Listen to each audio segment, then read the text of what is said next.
Welcome to our channel. Today we how to set up Fairlight for voice EQ and de-esser step by step clearly. Open your Fairlight project in DaVinci Resolve. Select the audio clip you want to work on. Go to the Fairlight page by clicking on the Fairlight tab at the bottom of the screen. In the mixer panel, locate the channel strip for your selected audio track. Click on the Effects button to open the Effects panel. From the list of effects, choose EQ to add an equalizer to your track. Once the EQ interface opens, familiarize yourself with the frequency bands. Start by adjusting the low frequency band to reduce any rumble under 80 Hz. Gently boost the lower mid frequencies around 200 to 300 Hz to add warmth. Cut the mid frequencies around 1 kHz to 3 kHz if the voice sounds harsh. Add a slight boost in the higher frequencies, around 5 kHz to 10 kHz, for clarity. After setting the EQ, click on the Effects button again to add a de-esser.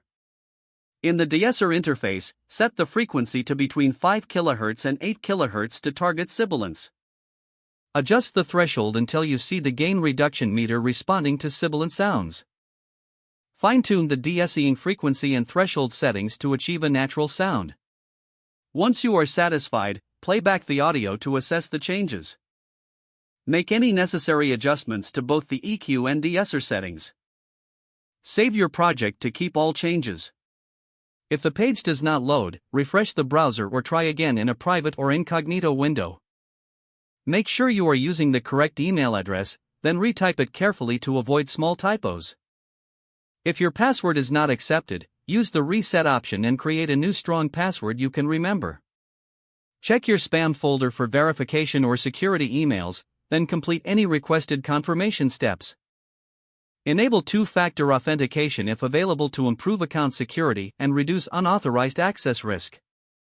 After signing in, review your profile details so your contact information and settings are accurate and current. If you see an error message, note it down and try again after restarting your device and internet connection. Log out when you finish, especially on shared devices, to keep your account and payment information secure.